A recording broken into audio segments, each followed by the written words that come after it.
আলোচনা করছি নবম দশম শ্রেণীর উপন্যাস ১৯৭১ লিখেছেন হুমায়ূন আহমেদ। গত পাঠে আমরা পার্ট 1 পড়েছিলাম। আজকে আমরা পার্ট 2 সম্পর্কে দেখব। ময়মনসিংহ ভৈরব লাইনে একটি স্টেশন নান্দাইল রোড। ছোট গরিব স্টেশন। স্টেশন ছোট, আবার বলতেছে কি দেখো গরিব স্টেশন। মেল ট্রেন থামে না। লোকাল ট্রেন মিনিট খানেক থেকেই ফ্ল্যাগ উড়িয়ে পালিয়ে যায়। স্টেশনের বাইরে ইট বিছানো রাস্তায় ৪-৫টা রিকশা টুনটুন বা ঠুনঠুন করে ঘণ্টা বাজিয়ে যাত্রীর খোঁজে। সুরেলা গলায় গান শোনা যায়। রুখাইল বাজার যাওনের কেউ আছুন? রুখাইল বাজার আর একটা জায়গার নাম, এ জায়গায় যাওয়ার কেউ আছে কিনা। রুখাইল বাজার এ অঞ্চলের সবচেয়ে বড় বাজার। নান্দাইল রোড থেকে সোজা উত্তরে ১০ মাইল। নান্দাইল রোড থেকে ১০ মাইল গেলে এই রুকাইল বাজারটি পাওয়া যায়। খুব খারাপ রাস্তা, বর্ষাকালে রিক্সা চলে না, হেঁটে যেতে হয়। এঁটেল মাটিতে পা দিবে থেবে যায়। ঠিক ঠিক ঘন কাদা। নান্দাইল রোড থেকে রুয়াইল বাজার আসতে বেলা পুড়িয়েই যায়, মানে বেলা পুড়িয়ে যায়, বেলা শেষ হয়ে যায় আর কি, এ কথা বলেছে আর কি। ঠিক আছে। বাজারটি অন্য সব গ্রাম্য বাজারের মতো, তবে স্থানীয় লোকদের খুব অহংকার একে নিয়ে। কি নেই এখানে? ধান চালের আড়ত আছে, পাটের গুদাম আছে, ধান ভাঙানোর কল আছে, চায়ের দোকান আছে, এমনকি রেডিও সরাবার একজন কারিগর পর্যন্ত আছে। রেডিও সারবার মানে রেডিও নষ্ট হলে ঠিক করার জন্য। গ্রামের বাজারে এর চেয়ে বেশি কি দরকার? রুয়াইল বাজারকে পেছনে ফেলে আরও মাইল ৩০ উত্তরে মধুবন বাজার। যাতায়াতের একমাত্র ব্যবস্থা গরুর গাড়ি, তাও শীতকালে। বর্ষায় হাঁটা ছাড়া অন্য কোনো উপায় নেই। উজান দেশ, নদী নালা নেই যে নৌকা চলবে। কি একটা অবস্থা, হ্যাঁ। মধুবন বাজার পেছনে ফেলে পূব দিকে ৭-৮ মাইল গেলে ঘন জঙ্গল। স্থানীয় নাম মধুবন জঙ্গলা মাঠ। কাঁটাঝোপ, বাঁশ আর জারুলের মিশ্রণ বন। বেশ কিছু গাব ও কি ডেফল জাতীয়, ডেফল চেনো তোমরা? অত্যন্ত শ্রেণীর গাছও আছে। জঙ্গলা মাঠের এক অংশ, বেশ কিছু। সেখানে মোর্তা গাছের ঘন অরণ্য। শীতকালে সেই সব মোর্তা কেটে এনে পাটি বোনা হয়। তাহলে কি দিয়ে পাটি বোনা হয়? মোর্তা গাছ দিয়ে, মনে রাখতে হবে। ওকে। পাকা লটকনের খোঁজে বালক বালিকারা বনের ভিতরে ঘুরে বেড়ায়, কিন্তু বর্ষাকালে কেউ যায় না ওইদিকে। খুব সাপের উপদ্রব বলে ঢুকে প্রতি বছরে ২-১টা গরু ছাগল সাপের কামড়ে মারা যায়। জঙ্গলা মাঠের পেছনে নীলগঞ্জ গ্রাম। দরিদ্র, শ্রীহীন, ৩০-৪০ ঘরের একটি বিচ্ছিন্ন জনপদ। বিস্তীর্ণ জলাভূমি গ্রামটিকে কাস্তের মতো দুদিক দিয়ে ঘিরে আছে। কাস্তে বুঝো? ধান কাটার যে সেটা, ঠিক আছে। সেখানে শীতকালে প্রচুর পাখি আসে। পাখি মারা জাল নিয়ে পাখি ধরে বাজারে বিক্রি করে পাখি মারারা। চাষাবাস যা হয় দক্ষিণে মাঠে। জমি উর্বর নয়, কিংবা এরা ভালো চাষি নয়। ফসল ভালো হয় না, তবে শীতকালে এরা প্রচুর রবি শস্য করে। বর্ষার আগে আগে নতুন তরমুজ ও বাঙ্গি। বর্ষার আগে আগে কি হয়? নতুন তরমুজ ও বাঙ্গি হয়। দক্ষিণের জমিতে কোনো রকম যত্ন ছাড়া এ দুটি ফল প্রচুর জন্মায়।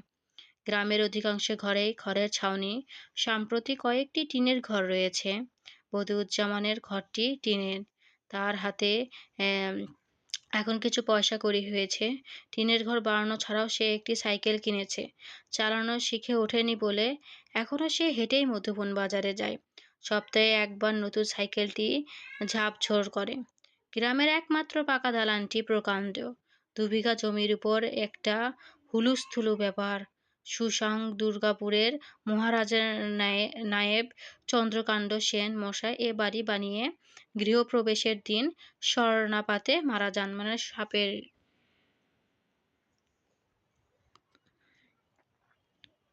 চন্দ্রকান্ত সেন প্রচুর ধন সম্পদ করেছিলেন। তার মৃত্যুর পর সে সবের কোনো হাদিস পাওয়া যায়নি।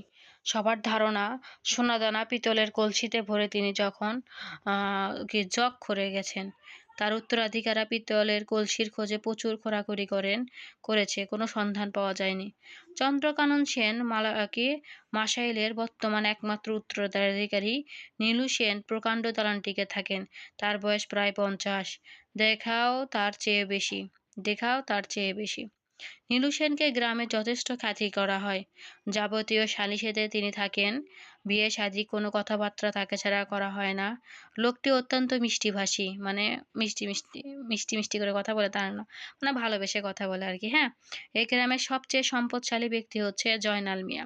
প্রচুর বিষয় সম্পত্তির মালিক। মধুবন বাজারে তার দুটি ঘরও রয়েছে। লোকটি মেরুদণ্ডহীন, সবার মন রেখে কথা বলার চেষ্টা করে। গ্রাম্য সালিসিতে সবার কথাই সমর্থন করে, বিচার সমস্যা জটিল করে তোলে। তবুও সবাই তাকে মোটামুটি সহ্য করে। সম্পদশালীরা এই সুবিধাটি সব জায়গাতেই ভোগ করে, মানে যাদের টাকা সম্পদ আছে তারা সব জায়গাতেই সুবিধা ভোগ করে আর কি, এই কথাটা বলা হয়েছে। হ্যাঁ, দুজন বিদেশি লোক আছেন নীলগঞ্জে। একজন নীলগঞ্জ মসজিদের ইমাম সাহেব। এতে এত জায়গা থাকতে তিনি এই দুর্গম অঞ্চলিতে ইমামতি করতে কেন এসেছে সে রহস্যের মীমাংসা হয়নি। তিনি মসজিদেই থাকেন। মাসের 15 দিন জয়নাল মিয়ার বাড়িতে খান, বাকি 15 দিন পালা করে করে অন্য ঘরগুলোতে খান। কিছুদিন হলো তিনি বিয়ে করে এই গ্রামে স্থায়ীভাবে থাকবার ইচ্ছা প্রকাশ করেছেন। প্রস্তাবটিতে কেউ কখনো তেমন উৎসাহ দেখাচ্ছে না। কেউ এখনো তেমন উৎসাহ দেখাচ্ছে না। ধানি জমি দিতে পারে জয়নাল মিয়া, সে প্রসঙ্গে এড়িয়ে যাচ্ছে। শুনেও না শোনার ভান করছে। দ্বিতীয় বিদেশি লোকটি হচ্ছে আজিজ মাস্টার। কে? আজিজ মাস্টার। সে নীলগঞ্জ প্রাইমারি স্কুলের হেডমাস্টার। প্রাইমারি স্কুলের সহকারী সাহায্যে 3 বছর আগে শুরু করেন। সহকারী সাহায্যে 3 বছর আগে শুরু হয়। উদ্দেশ্য বোধ হয় এটিই যে দুর্গম অঞ্চলে শিক্ষার আলো পৌঁছানো। উদ্দেশ্য সফল হয়নি। শিক্ষকরা কেউ বেশি দিন থাকতে পারে না। খাতাপত্রে ৩ জন শিক্ষক থাকার কথা। এখন আছে একজন আজিজ মাস্টার। লোকটি রুগ্ন, নানা রকমের অসুখ-বিসুখ। তার মধ্যে প্রধান হচ্ছে হাঁপানি। শীতকালে এর প্রকোপ হয়, মানে বেশি হয় আরকি।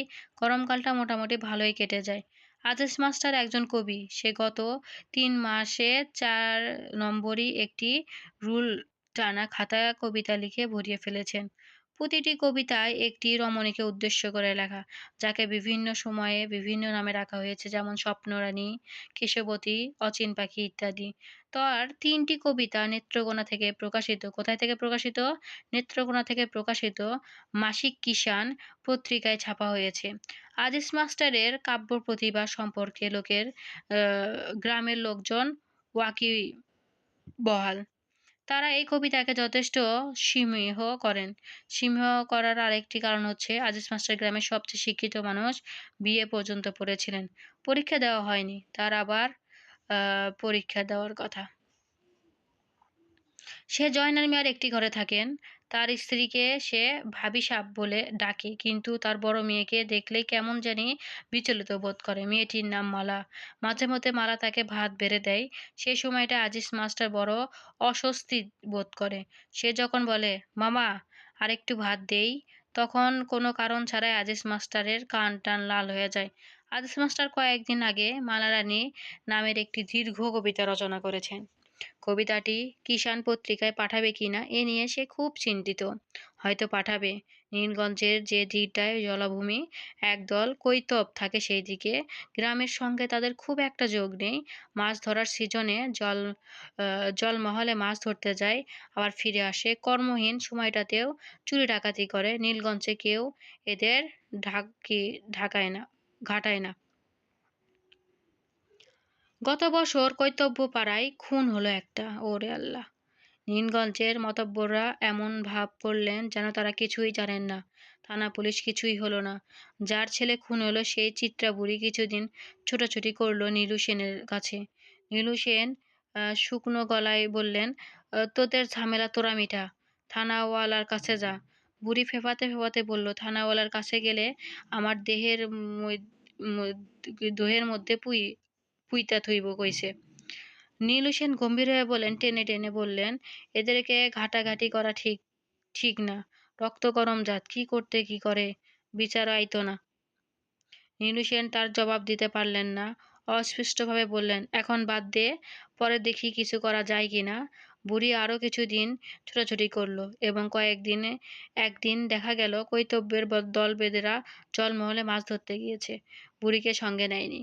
বুড়ি আকাশ ফাটিয়া চিৎকার করলো কিছুদিন। নীলু সেনের দালানের এক প্রান্তে থাকতে লাগলো। চরম দুর্দিন। কৈতব্যরা ফিরে এলো 3 মাস পর, কিন্তু বুড়ির জায়গা হলো না। সে এ বাড়ি ও বাড়ি ভিক্ষা করে করতে লাগলো। হতদরিদ্র নীলগঞ্জের প্রথম ভিক্ষুক। হায় হায়, নীলগঞ্জের প্রথম ভিক্ষুক, বুড়ি। সব গ্রামের মতো এই গ্রামে একজন পাগলও আছে। মতি মিয়া শালা নিজাম। মতি মিয়ার শালা নিজাম, ঠিক আছে। সে বেশিরভাগ সময় সুস্থ থাকে, শুধু 2-1 দিন মাথা গরম হয়ে যায়। তখন তার গায়ে কোনো কাপড় থাকে না। গ্রামের এ মাথা থেকে ও মাথা পর্যন্ত ছোটাছুটি করতে থাকে। দুপুরের রোদ খুব বেড়ে গেলে মধুবন জঙ্গলে ঢুকে পড়ে। পাগলদের সাপে কাটে না, প্রবাদটি হয়তো সত্যি। নিজাম বহাল তবিয়তের বন থেকে বেরিয়ে আসে। ছোটাছুটি করা এবং বনের ভিতর বসে থাকা ছাড়া অন্য কোনো উপদ্রব করে না। গ্রামের পাগলদের গ্রামবাসীরা খুবই স্নেহের চোখে দেখে। তাদের প্রতি যেন অন্য এক ধরনের মমতা থাকে সবারই। এই ছিল পার্ট 2 এর আলোচনা।